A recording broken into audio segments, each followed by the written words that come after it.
Hey everybody, this is Dream, and thanks for liking, commenting, and subscribing on the videos that I've been making. I'm really enjoying making these, and I found that it's actually helping me get better just because I'm taking a deeper dive into individual players and stuff. Obviously, MLB DFS is kind of fickle because you could, put Judge and Trout in your lineup, and they could be 0 for 10. That's just the nature of baseball. And so, but we're just trying to find the guys that give us the best potential. I also got a comment in my inbox yesterday asking me how I come up with the players and stuff like that. I run my own projections and I have some stats and stuff that I track, things like that that I utilize. I don't pay any website to get their projections or any kind of thing like that. I don't really like most of the websites. Obviously there's trends and stuff that you could utilize on those sites, but honestly, I don't feel like I need them all that much. I found some, good ways to track players statistically and then just look for the right matchups for those players. And so, like Trey Mancini yesterday, he hit a home run. I really liked him. And sometimes this is a gut feeling. You see the stats kind of line up and the pitcher is not great. And you're like, okay, well, that guy smashes in these positions. So, I got one like that. I also liked JT Realmuto yesterday, but he didn't end up playing. And sometimes when that happens, I kind of laugh because it's like, well, man, I felt like that guy was in a smash potential. But position, excuse me. But at any rate, that's kind of how, I go about this. And as long as you can win like 65-ish% of the time on DraftKings, you'll make some money. Even if you're a low roller, you can make some money doing that. And so I just try to put myself in the best position to get points where I can score. It's a little bit harder nowadays than it used to be because of how much, how many players probably have algorithms that they use on their own in their own spreadsheets and stuff. But if you can learn the players and things, you're going to be able to do pretty well. Um, so one thing that I do like to do with pitchers is I just try to prioritize pitchers I think are going to get a lot of strikeouts and the win, and then kind of go from there. And so today I have 4 guys targeted, and then I have 2 others that are cheaper that you could potentially look at as kind of risky, but they have some upside. And then I have a whole bunch of players that I'm going to go through. I've tried to limit them down quite a bit just because of the amount of games, but I think we have a pretty solid group of players at each position that we can look at. So with that said, let's get into the pitchers. I have 2 top-tier pitchers. My number 1 is actually Chris Bassett. He's been pitching pretty well. He hasn't been perfect, but he's in a plus situation at Colorado, and he's a plus situation being at home, which he has a big upside at home. And it seems like all the Mets pitchers are much better at home than they are away. And he does have potential to get 30 points. And again, he's going up against Colorado, who's been pretty weak on the road. Just about every player on Colorado is like 5 percentage points worse on the road. So, and we definitely like that when we got a top tier pitcher to utilize. And then my other top tier pitcher is Garrett Cole. He has been a little bit hit or miss lately. He's not been quite as good. He's had some bad games. But if there's any team that you'd want to throw a guy against that hasn't been pitching the ball well, and he's got a 4.62 ERA for the last I think 10 games, or sorry, 6 games, but he's going up against Oakland, and they really only have 2 or 3 guys that can even hit the ball, and 2 of them are catchers, and then Seth Brown, who isn't even that great, but he's been hitting okay lately. They really don't have much that can hit, and he can strike a lot of people out on Oakland. And so even if he does give up a couple of runs throughout the game, chances are he's gonna get 7 to 10 strikeouts. So he's probably not gonna be a bad start, no matter what. Even though he is pretty expensive, I still think he's worth it today. And those 2 guys are definitely heads and tails above the rest. And then my other 2 pitchers are gonna be Spencer Strider for Atlanta against St. Louis. He's just been pitching very well.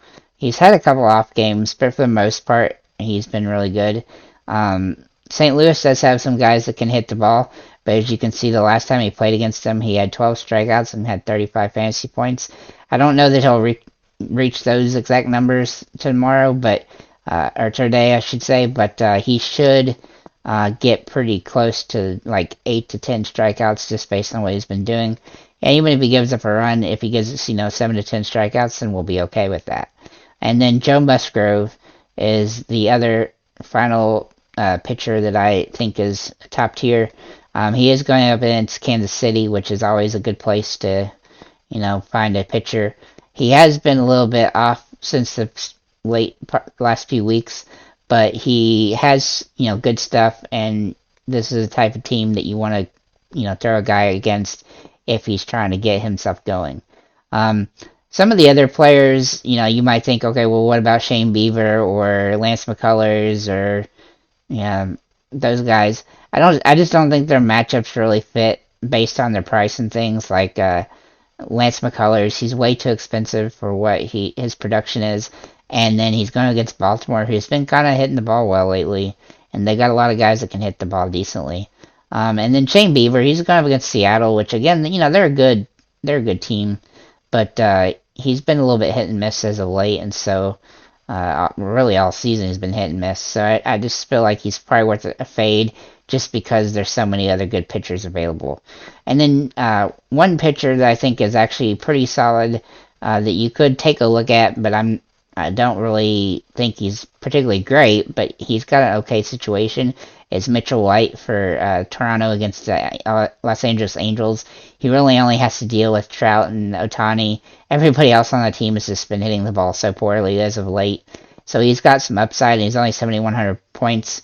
So if you do need, if you need some some cheap pitching, then he might be somebody you want to throw out there. I'm hesitant to even also add this other one, but I'm going to go ahead and mention him as Reed Detmers against Toronto. Obviously, that's a tough matchup for him, but ever since that they fired their manager, his stats have really improved, and you could tell like early in the year that he's a good pitcher. It's just that they use him so terribly up in LA. Man, which is amazing considering they use like Ohtani does so well. But it seems like he's got good stuff, but he just gets in bad situations because his team is trash. And his manager maybe his catcher too, is not able to catch him well or something. I'm not sure exactly why. But he has a weird, he's been really good as of late. He does have a tough matchup though, so he's kind of like extreme circumstance. But overall, Mitch White is probably the safer of the two. But, just because of the plus matchup, but that's just an interesting game to look at right there. So let's go ahead and get into the the catchers. And I didn't have a ton of catchers today, just because while there's a lot of teams playing, there's never a ton of catchers that are going to be like at the top tier. And some of the guys have been kind of slumpy or have tough matchups, so I kind of just wanted to avoid some guys. So my two top tier pitchers today, and these are very different in price points. One of them is JT Realmuto, who I also liked yesterday. He's just been on a tear as of late. He's had a lot of really good games, and so I definitely look for him to continue that tear. And then the other is Travis d'Arnaud. He's been, d'Arnaud. He's been hitting the ball really good. He doesn't have the best matchup today, but he's a solid player. And if he doesn't play, then there's a chance that William Contreras plays. And he's a guy that you could always kind of throw in as an alternate to him. But he hasn't been playing quite as well as he had been. So just keep that as a note. And I have two secondary options. And one of those is Mr. Kirk for Toronto. He actually didn't play today either. Jansen did. And if he should come back. But he's been hitting the ball really well lately, and I really like what he's doing. He's had a couple bad games, but for the most part, he's hitting the ball solidly, and you can't really argue with his 302 average. And then the other is Jonah Heim. He's a little bit less expensive than Kirk, and obviously Realmuto, and he's got a plus matchup. He has been hitting the ball okay, and when he's in a plus matchup, is where I really like him because he has potential to hit home runs and stuff like that, and that's what I look for at catcher. And so that's what I've pretty much got at catcher, those four guys. If I had to rank them in order, it'd be JT Realmuto, Travis d'Arnaud, Kirk, and then Heim. And then go ahead and get into the first baseman. I have really two top tier guys, and then I have a bunch of secondary tier, and then a expensive guy and a Hail Mary. And so my two top tiers are Andrew Vaughn for Chicago White Sox. He's been hitting the ball well as of late. He's kind of due for some home runs. I think he hit one actually yesterday, so that was pretty good. And then also Jose Abreu, where are you at? For the White Sox as well. Overall, these guys, like the White Sox, have been doing a little bit better as of late, and those two guys are really hitting the ball, and that's really what you want when you have that team going. Those guys are going to be the leaders, especially right now. And then as for secondary options, I've got three good ones that are a little bit cheaper. First is Yuli Gurriel. Let's see if I can find him here. For Houston, I like what he's been doing quite lately. He's not somebody that's really going to hit home runs, but he does get hits, and so that's kind of what you want. He is also in a plus matchup for Houston, and if you're trying to stack Houston, he might be somebody you might want to sneak in. Another guy is Harold Ramirez. I think I've mentioned him before a couple times. He just bats really well, and so he gets hits and has pretty consistency in that. Not really have too much risk of having a zero in a game with him. And then the final one as a secondary tier is Daniel Vogelson, or say Vogelbach, excuse me, I always mess that up. He's been hitting the ball pretty well, and he, even though he does kind of have a boom or bust mentality, he when he hits, he really hits, and they have a really good plus matchup today. Then I've got one expensive option, which is Reyes Hoskins. He's been a little bit hit and miss of lately, but if you want a situation where you can really start to get going, he just hit a home run yesterday, and the day before against Cincinnati, he was doing well again. And then, going up against Pittsburgh is always a team that you like as a batter. So he's my expensive guy. If you can afford to pay up for him, then go for it. And then I have a Hail Mary option, which is Joey Menezes for the, sorry I messed his name up, for the Nationals. Now, he's definitely more expensive, but the reason he's expensive is because he's having these crazy games where he'll 21, 19, 21, etc. And he really hadn't had but one or two games where he's gotten 0 points. Now, granted, we want him to get 10 points, but he's going up against a rookie pitcher, so you never know what could happen in that situation. That's why I call him a Hail Mary. I know he's not as cheap as I like Hail Marys to be, but he's kind of in an interesting position. So maybe he's worth the risk there. I'm not sure. At second base, we have a couple, actually quite a few top tier guys. Unusual for second base. Usually we don't have that many, but we have 4 guys I really like today. 2 of them are fairly expensive, 2 of them are a little cheaper, and then I have a couple secondaries and a Hail Mary for you. So first of all, my top 2 top tier options are Jose Altuve. Is there really any big reason why I need to explain why Jose Altuve is a good option? He's got a plus matchup against a bad pitcher, and his team is stackable, and he's Jose Altuve. He hits the ball well. And then also Marcus Semien. He's playing really pretty good as the last 10 games. He's had some really big smash games, and he really hadn't had too many bad ones. And so I definitely like him in that position. He's 9.9 for the last 10 games, 262, which is above his normal average, and he's had 3 home runs, so he's in a smash potential against Detroit. And then for 2 others, a little bit cheaper, is Segura for Philly. They have a real plus matchup today. He doesn't hit a lot of home runs, but he does hit the ball well, and we definitely like that. And then we also have Jeff McNeil, who, for the Mets, and he's kind of in the similar situation that Segura is. Doesn't hit a lot of home runs, but hits the ball well and can score points in bunches. And so that's kind of what we like there. And then I have 2 secondary options that I like a little bit less. One being Kevin Newman for Pittsburgh. Not too many guys hit the ball very well for Pittsburgh. And he's kind of hit or miss, but he has been hitting the ball decently well as of late. He's batting .308 for the last 10 games, which is better than his average. And so he can also get some steals here and there. He's had 5 on the season, and he definitely has RBI potential when they actually do get on base. But you just have to be careful with him unless he's going up against really bad pitching, which in fact he is today. So he's in an interesting position for that. He probably won't hit a home run, obviously, but he's got some potential anyway to be a good hitter today. And then the other is Whit Merrifield for Toronto. he's kind of in a mid-level matchup. He's not the best matchup today, and he's not a great home run hitter necessarily, but he does hit the ball okay. He's been hitting pretty well, over 8 fantasy points per game as of late. And then my final pick, which is another Hail Mary style pick, who's a lot less expensive, is Von Grisham. Now the risk with him, obviously, because he's young, he's only had 2 games against Southpaws, and in those 2 games, I think he's 2 for 9. But one of those games he had, I think, 12 points. So there's a potential there that he could do all right. But still, you do have to be a little bit risky with him. If he was going up against a righty, I would definitely call him a normal play. But today, specifically, he's probably going to be a Hail Mary just because it's a little bit more risky. But, that's kind of the nature of the beast with him. So we'll go ahead and move on to third base. I have 5 players here. 2 top tier guys, and then a secondary, and then a couple expensive dudes. It was kind of hard to find a lot of really good value at this position, and so I did the best I could. Alex Bregman, obviously he's not real cheap.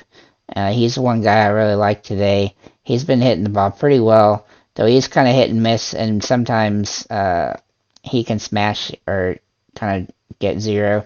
So he's a little bit, difficult to roster because of his price. But overall, I still like him. I just hope that he can continue to smash. Sorry about that. I got tongue twisted a little bit.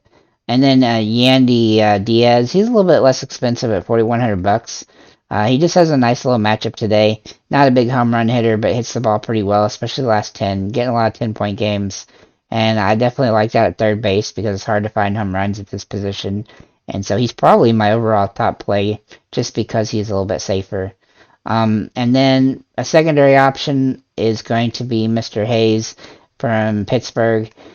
I definitely don't typically like to use guys from Pittsburgh, but this guy too also has a kind of a plus matchup, and he's kind of hit and miss game to game, and so he's a little bit more risky. He's almost in the Hail Mary category, but I feel like he's got a pretty good situation going for today, so that's why I've included him. But I definitely prefer Yandy Diaz over him by a large margin. And I have 2 expensive options. One being Manny Machado, for obvious reasons. He's been hitting the ball well. They're in a good position, and he's kind of due for a home run.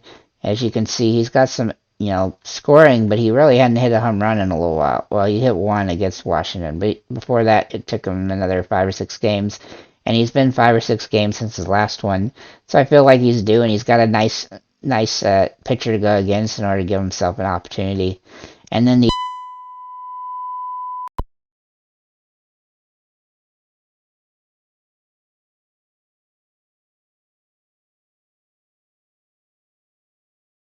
cut off. My other one is Austin Riley. He is a little bit cheaper than Manny Machado, and he's also kind of due for a home run. He's been hitting the ball okay, but he's been a little bit disjointed during the big run that Atlanta has been going through. He's still getting points and stuff day to day, but he hadn't been eclipsing 10 very much. But I feel like he's kind of due for that just because he's been getting walked, in some of these games quite a few times. I feel like he's due for a home run, and I just kind of feel like the matchup is really good for him. That's pretty much what I have at third base. Like I said, it was a little bit hard to find some really good deals at third base today. And shortstop's actually a little bit better, a little bit cheaper, and so you're probably going to be able to shore up some of the salary at shortstop if you want to pay up a little bit more for the third baseman. And so my first shortstop is going to be Brandon Crawford. He's been underpriced, I felt like, for a while, and while he doesn't hit a lot of home runs, and his batting average isn't great, he still manages to squeak out like 7, 10, 15-point games quite a bit, and so I definitely like him as a secondary option. Same with Kevin Newman. I've already mentioned him at another position, so you got some different options where you could put him. Jeremy Pena is a guy that I always find is pretty good for Houston. He's not as good as he was to start the season, but he's still solid, and he's been hitting the ball okay. He's a little bit under weather the last 10, but I feel like he's in a position where he can really kind of bust out in a particular game. My top tier option, though, is going to be Bo Bichette. And he actually was kind of going through a slump for a week or so, but the last couple of games, he's really starting to get back going. Uh, and yesterday, which isn't shown here, he had a 3-hit game and did really well. So I think he's going to continue to get going. And he's, coming out of a slump, so he's probably highly motivated. And then I have two other guys that are secondary picks, and one is Javier Baez. He has been hurt, and so hopefully he comes back. If he does come back, then he's a guy that I like. Detroit has some weird upside today, and so this is a team that I've tried to target some righties on. Same with Kim for San Diego. He's just in a good position. He's not a guy that hits a lot of home runs, but he has been hitting the ball pretty decently. So if you can get 8 or 10 points out of him, you'd probably be pretty happy with that. Obviously, you don't always want to get guys that are just going to give you like 5 to 10 points, but those two guys, kind of like I said, secondary picks that have potential to have a bigger game and plus situations. So overall, I like Bo Bichette the best. Brandon Crawford and Jeremy Pena both sit in a position where I like. Kevin Newman and Javier Baez is decent, and then Kim to round it off. Not the greatest position for the day, but you can probably find a guy like in that group that you're gonna be able to fit in to make your lineup work, just so you can pay for the guys that you want the most. Obviously, shortstop is one of the hardest positions to find home runs in, and so I try to just look for give me 5 to 10 points that I can just round my lineup out with, and to help myself out. At outfield, we have quite a few guys to choose from, so I've really had to narrow this down. I have 3 top players that are all in pretty good price ranges. My first one being Kyle Tucker. Now he's a little bit more expensive than I typically like to put as a top tier, but he is at 4,600. He did take a game off, so we'll see if hopefully he comes back, because he's in a nice little hit streak and stuff like that. He's been hitting the ball really well as of late, and he's got a lot of upside, so we definitely like that. He's averaging 10 points per game and batting 357. So like I said, he's a little bit more expensive than I typically put a top tier, but he is in a solid position. The next one is Andrew Vaughn.